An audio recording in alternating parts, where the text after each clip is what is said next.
কেন আজকাল, কেন আজকাল, কেন আজকাল, কেন আজকাল, কেন আজকাল।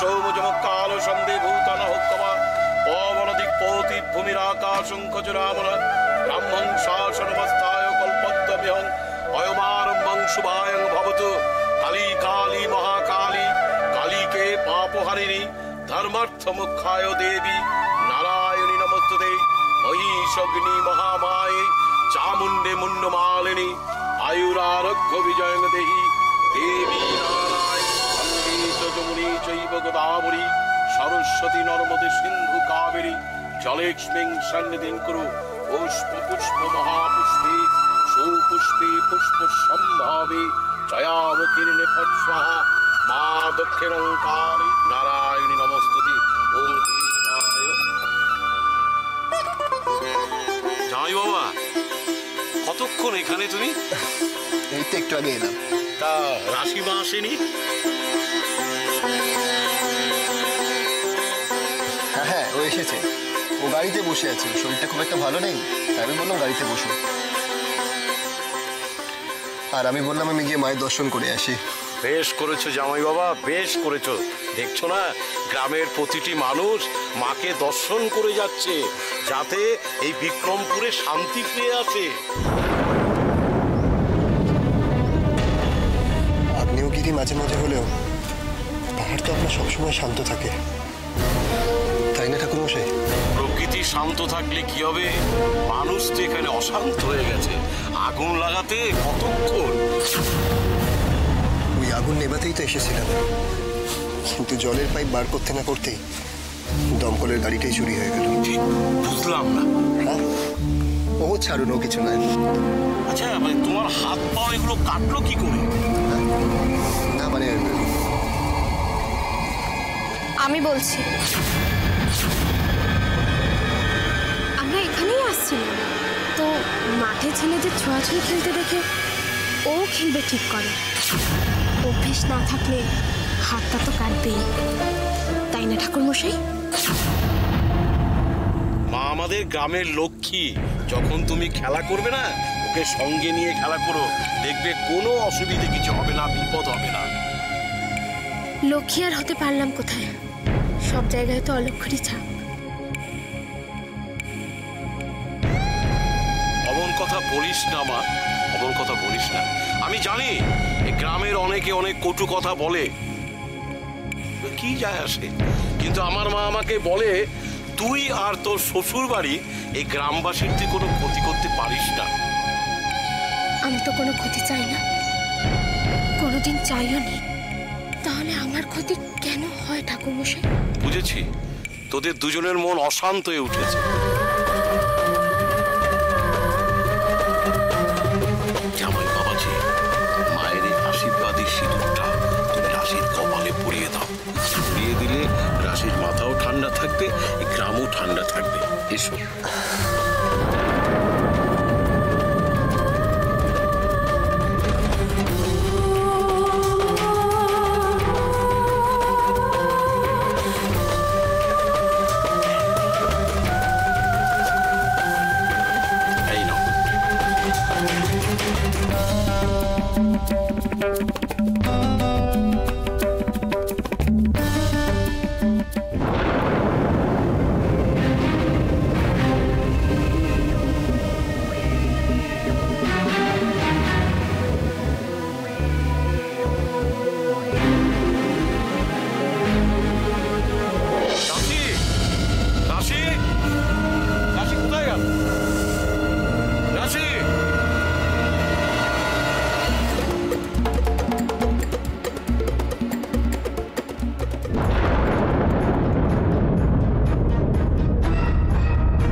জানিস না মানেটা কি? হ্যাঁ, তুই সারাদিন এই বাড়িতে থাকিস, তোর সাথে রিটার সবচেয়ে বেশি খাতে, আর মেয়েটা সকালবেলা বাড়ি থেকে বেরিয়ে গেল আর তুই জানিস না। দাদা তুমি বিশ্বাস করো, আমি কি বিশ্বাস করবো? বাড়িতে এতগুলো চাকর বাকর দারোয়ান মালি সবার সামনে দিয়ে মেয়েটা বেরিয়ে চলে গেল, আর সেও তো ফোন ধরছে না। আমার সাথে ইয়ার কি হচ্ছে নাকি? এনগেজমেন্টের দিন সে উধাও। আরে বাবা, ও কালকে সব জিনিসপত্র ভাঙচুর করলো, তারপরে তো সব ঠান্ডা হয়ে গিয়েছিল। আমি ভাবলাম যা হয়েছে সব মিটে গেছে, আবার হঠাৎ করে ঘুম থেকে উঠে নিজেই গাড়ি নিয়ে বেরিয়ে যাবে আমি ভাবতেই পারিনি। এখনই খবর না নিলে মিসেস রায়কে মুখ দেখাবার উপায় থাকবে না।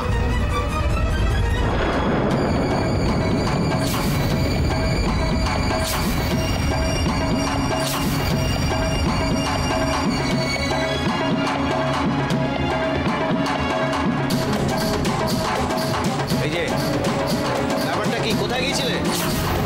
কি হলো পিড়িটা? এভাবে কাউকে কিচ্ছু না জানিয়ে বাড়ি থেকে যাওয়াটা উচিত? তাও আবার আজকের দিনে? তুই জানিস তোর জন্য দাদার কাছে আমাকে কত কি শুনতে হয়েছে? কথার উত্তর দিচ্ছ না কেন? কোথায় গেছিলে?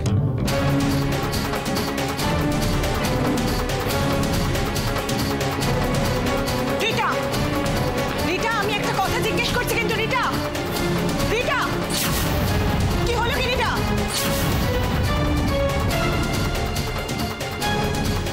ব্যাপারটা কি? ওর কি হয়েছে? জানি না, কিচ্ছু বুঝতে পারছি না। এতটা রাগ, এতটা অভিমান, উজ্জ্বলের সাথে কিছু হয়নি তো? হয়নি মানে কি হয়নি তাই বলো? আমাদের মেয়ে রাশি একা ওই গভীর জঙ্গলে গিয়ে নিজে হাতে উজ্জ্বলকে ছাড়িয়ে নিয়ে এলো। আমি ভাবতে পারছি না। আমিও তো ভাবতে পারছি না, কিন্তু কি বলো তো, মেয়ে জামাই একটু এই বাড়িতে দেখা করে গেল না? তোমার সেই এক কথা, হ্যাঁ? তুমি বুঝতে পারছো না যে আমাদের মেয়ে কত বড় একটা কাজ করেছে? কি হয়েছে, আজ আসেনি কাল আসবে, কিন্তু রাশি যা করেছে জয়া, আমাদের তার জন্য গর্ব করা উচিত। তুমি নিজে দেখা করে এসছো তো তাই বলতে পারছো, একটু আসতে পারতো, আমি দেখতাম দুজনকে। আহা বর্দি, রাশি এখন কত বড়লোক বাড়ির বউ, ও কি আর এখন ইচ্ছে করলে যখন তখন ওর বাপের বাড়িতে আসতে পারে? মিস্তি, তখন থেকে কি সমস্ত ভুলে যাচ্ছ বলো তো? আমরা বোধহয় ভুলে যাচ্ছি যে উজ্জ্বলের বাড়ির লোকজন ওর জন্য কতটা দুশ্চিন্তা করছে। ওর তো এখন ওখানে তাড়াতাড়ি পৌঁছানোটা অনেক বেশি জরুরি নাকি? আর তাছাড়া বর্দা তো দেখেই এসেছেন মেয়ে জামাইকে। হ্যাঁ কাকিমা, রাশি বলছিল যে উজ্জ্বলের বাড়িতে কি একটা বিশেষ অনুষ্ঠান আছে। উজ্জ্বলের বাড়িতে অনুষ্ঠান? উজ্জ্বলের বাড়িতে অনুষ্ঠান মানে রাশির শ্বশুর বাড়িতে অনুষ্ঠান, আর আমরা রাশির বাপের বাড়ির লোকজন আমরা কিছু জানি না, আমাদেরকে নেমন্তন্ন করেনি। বাহ বর্দা, বর্দা, রাশির শ্বশুর বাড়িতে অনুষ্ঠান? কতদিন হলো রাশির বিয়ে হয়ে গেছে, আমাদেরকে তো কই কোনোদিন নেমন্তন্ন করে না। আপনাকেও তো একবার নেমন্তন্ন করতে পারতো, তাই না? আপনি বলুন। তুমি এসব কথা এখন ছাড়ো না। কিন্তু অনুষ্ঠান রাশির শ্বশুর বাড়িতে। হ্যাঁ আমি বুঝতে পারছি অনুষ্ঠান রাশির শ্বশুর বাড়িতে, কিন্তু একটা কথা তো বুঝতে হবে আমাদের, যে অনুষ্ঠানটা যদি খুব গুরুত্বপূর্ণ হতো তাহলে ওরা নিশ্চয়ই আমাদের নিমন্ত্রণ করতো। ঠিক আছে, এসব কথা মাথা থেকে সরাও, কি গো, তাই না? আমার মনে হয় বর্দা একদম ঠিক কথা বলেছে। এই সমস্ত আলোচনা আমরা এখন রাখি না, কাল রাত থেকে কারোর ঠিকঠাক খাওয়া দাওয়া নেই। বর্দি চলো তো, সবাইকে আমি খেতে দিয়ে দিই, খেয়ে নেবে চলো। আচ্ছা ছোট, তুই যা খাবার বার, তুমি একটা কাজ করো না, তুমি একটু ফোন করে দেখো না যে ওরা ঠিক মতো পৌঁছলো কিনা, একটু দেখো তো। আচ্ছা বাবা, আমি দেখছি, তুমি এখন যাও খেয়ে নাও, আমি দেখছি।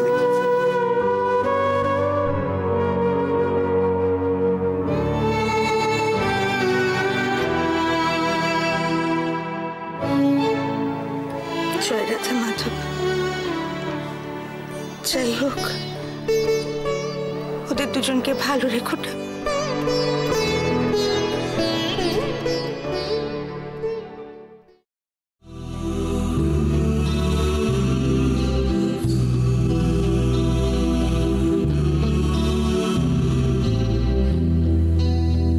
এতদিনে বোঝা গেল কেন রাশিকে নিয়ে তোর এত জ্বালা। উজ্জ্বল হারিয়ে গেছে, সেই জন্যই তো রাশি এসছে উজ্জ্বলকে খুঁজতে। যতক্ষণ না জামাইকে খুঁজে পাওয়া যাচ্ছে তত। রাশি উজ্জ্বলের বউ? কেন ওকে অন্য কারোর সঙ্গে হেসে কথা বলতে দেখলে? তুই রেগে যাস, কিন্তু যাকে বিয়ে করেছিস, ভালোবাসিস, তাহলে সবার সামনে অস্বীকার করার অভিনয় করছিস কেন বুঝি?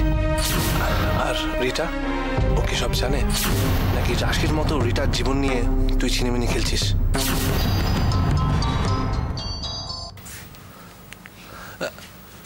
হ্যাঁ অশ্মি, বলো। হ্যাঁ, কি করছেন? তোমাদের কথাই ভাবছিলাম। আমাদের কথা নাকি আমার কথা? তোমাদের মধ্যে তুমিও তো আছো অশ্মি। তোমাদের বাড়ির কথাই ভাবছিলাম আসলে। খুব অদ্ভুত তোমাদের বাড়িটা। অদ্ভুত কেন? তোমাদের বাড়ির মানুষগুলোকে এক এক সময় এক এক মোড়ে দেখি তো, তাই বলছিলাম। আচ্ছা, উজি আর রাশি ফিরেছে বাড়িতে? ছোটদা আর রাশি?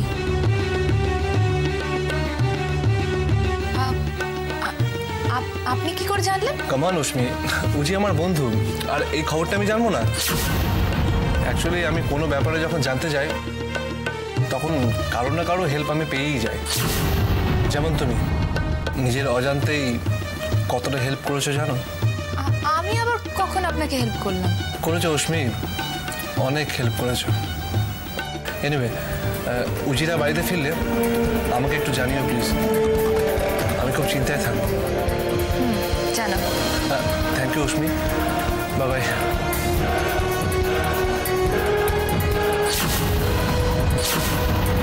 ছোটদা যে কিডন্যাপ হয়েছে,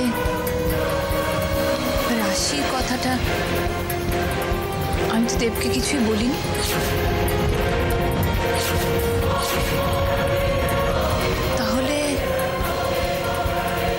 তাহলেও জানলো কি করে?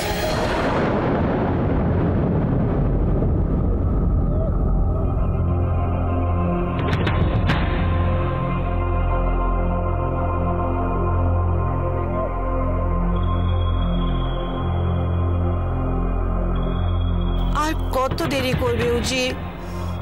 কখন আসবে? তোমার বাবার কথাই কি তাহলে ঠিক উজি? উনি বলতেন যতই বুদ্ধি দিয়ে কাজ করো, মনকে কখনো পুরোপুরি মেরে ফেলা যায় না। হ্যাঁ, যত সব সেন্টিমেন্টাল কথা। এসব ভাবছি কেন আমি?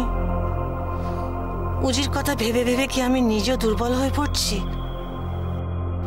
মম,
কথা দিয়েছিলাম মা, আজ সন্ধ্যের অনুষ্ঠানের আগে আপনার আমানতকে আপনার কাছে ফিরিয়ে দেব। আর আমি আমার কথাটা রেখেছি।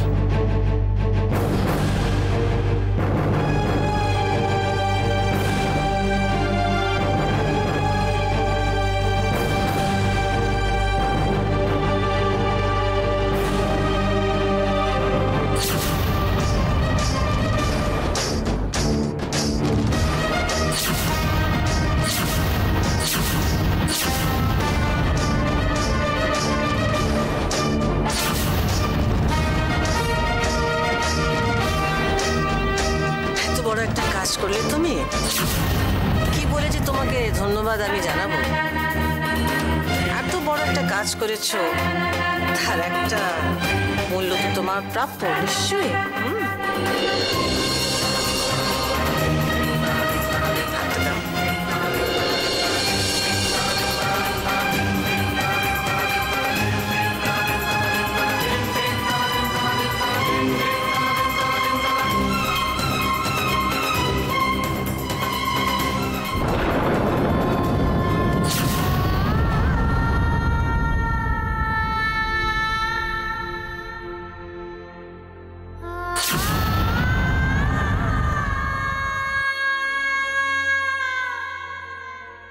উপহারটা ছোট কিন্তু মূল্যবান, আর আমি মন থেকে দিচ্ছি তোমায়।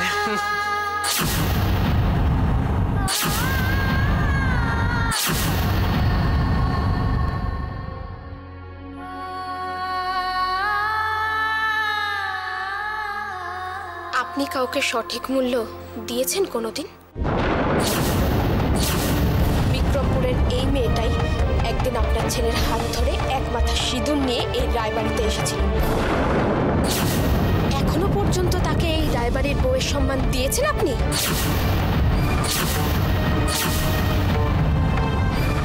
সমাজের সামনে আপনি মুখ ফুটে বলতে পারেন না যে আমি কাজের লোক নই। এই সম্মান দিয়েছেন আপনি? 1 বছরের কন্ট্রাক্ট পেপার এখনো ছিঁড়ে ফেলতে পারেননি, এই মূল্য দিয়েছেন আপনি।